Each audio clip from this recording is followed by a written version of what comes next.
God through one of his prophets. He did not consult Abiathar, the priest, or use the Urim or the Thummim for direction. And this is surprising because we have considered in many times past of how David does call out. He does cry out to the Lord, how he realized that God is the one who protected him. But here, David is in despair. He's overwhelmed. And so he forgets God. Instead, he is certain that he will be swept away, that Saul will finally catch him. That's a challenge for you and me. How often do we go to God in our fears or in our anxieties? How often do we still our hearts and wait on the Lord? Paul said to the Philippians, "Be anxious for nothing, but in everything by prayer and supplication with thanksgiving. Let your requests be known to God, and the peace of God which surpasses all understanding will guard your hearts and minds through Christ Jesus." Now, it's easy for us to be hard on David. We know the end result. We know that David becomes king, that he becomes one of the greatest kings of Israel. That's not obvious to David. Instead, his demanding circumstances, they preoccupied his mind.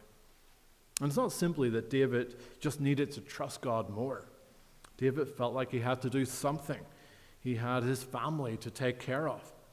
He had his men and their families to take care of.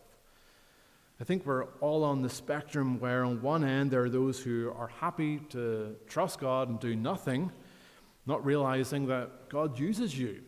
He uses your intelligence and your abilities to solve your problems. That is God's provision. And then at the other end, there are those who have to do something, and they forget to trust God or ask God.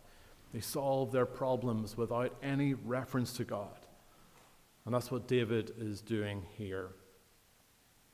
Now, decisions still have to be made. David is right to be concerned for his family. He had a responsibility to protect them, to provide for them.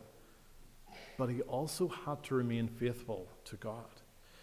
He was to do so in accordance to God's wisdom. We see Jesus do this. John 7, Jesus was aware of the Jews who were seeking to kill him.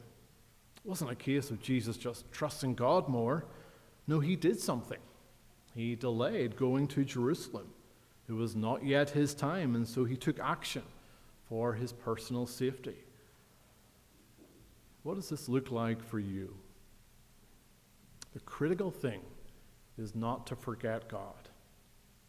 It's not to neglect the means of grace where God's wisdom is revealed.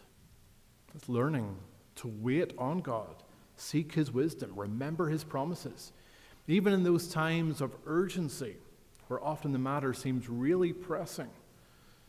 It's listening to older, wiser Christians. It's easy to think, well, no one can relate to me. No one can relate to my circumstances. Well, yes, your circumstances might be unique. You may feel like you are the only one. But often when you are in the midst of trouble, you can't see things clearly. And so you need someone else to come alongside. Someone who can bring God's wisdom to your situation. There may not be specifics, but general principles that you can then apply. You can explore with them various solutions, but all in keeping with God's revealed wisdom. Dale Ralph Davis writes, "I know of no magical formula that can easily spit out the discernment we need. The Bible gives us perspectives and principles for facing these circumstances. But there is no instant insight, no quick fix. We must learn the craft of wisdom." And it helps to remember that our teacher is more merciful and patient than Saul or Achish. And so while you are to trust God, who is merciful, who is patient, you're also to seek wisdom from God. Do not forget God by seeking your own wisdom. Then thirdly, beware the compromise that leads to a downward spiral of sin. It could be easy for David to think he made the right choice going to Gath. And going to Gath, he is no longer troubled by Saul. He no longer has to contend with Saul. We read in verse 4 that Saul no longer sought David anymore. David finally found safety. David could finally sleep well at night. But at what cost? Verses 5 to 7, we read of David's request. He speaks to Achish, the king of Gath, and asks him for a city that he and his men could live in. And this seems a noble request. He wants to be independent of Achish, no longer living in the royal courts. But see what he's doing. He's submitting before this evil king and bringing to him this request. Now, yes, he would receive Ziklag, which would remain in the kingdom of Judah until the exile. But to obtain it, he had to find favor in Achish's eyes. And God had already given to the Israelites the city of Ziklag. Joshua named Ziklag as part of Judah's particular inheritance. You can read of that in Joshua 15. David did not have to submit to this evil king. Remember, the Philistines, they were one of the tribes that the Israelites were to remove from the promised land. The Philistines were this pagan nation that defied God. Even today, we talk of someone being a Philistine, and it's an insult. It's a slur. It's saying they are uncultured, they're savage, they are barbaric.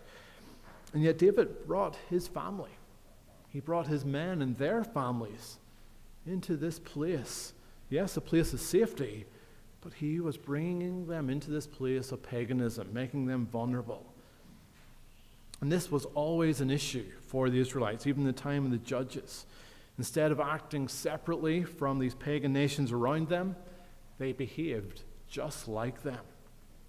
Well, here was David bringing his family into this pagan land. Here he is willingly submitting to this pagan king. And remember who David is. David is God's anointed king of Israel. It wasn't a secret. His men recognized him as the future king. His men would have known him to be the king. So why is he submitting to this pagan king? It should be the other way around. And so you too need to be careful who you associate with.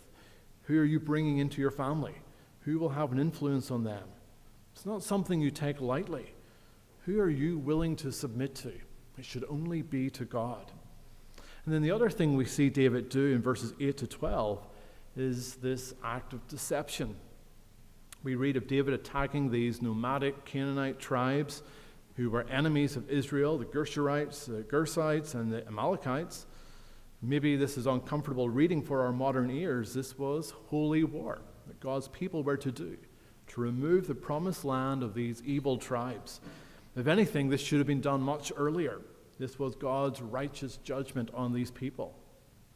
This is a glimpse of David being king, representing God to these nations. This was David helping his own people, showing them that there is only one God and that these pagan gods are false. And so we see David was still with the people of God in this way. He's still loyal to them by defeating their enemies. And we read of the completeness of this destruction. No one was left alive. And that's what God commanded. That's what got King Saul into trouble when he did not completely destroy the Amalekites, but left King Agag alive. And so although we see David's sin in going to Gath in the first place, we also see God bringing about good from David's sin.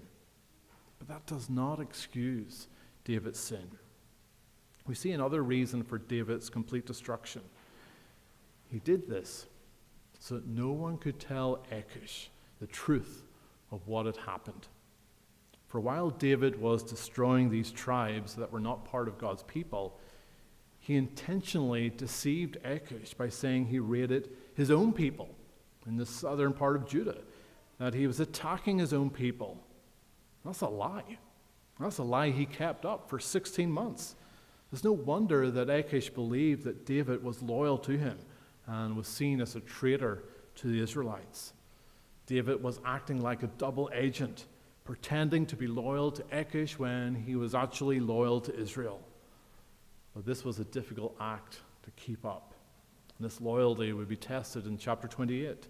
We read that Achish plans to go to war with the Israelites. What does Achish ask of David? But for David to go with him. but more than that, to be one of his chief guardians, to be his right-hand man.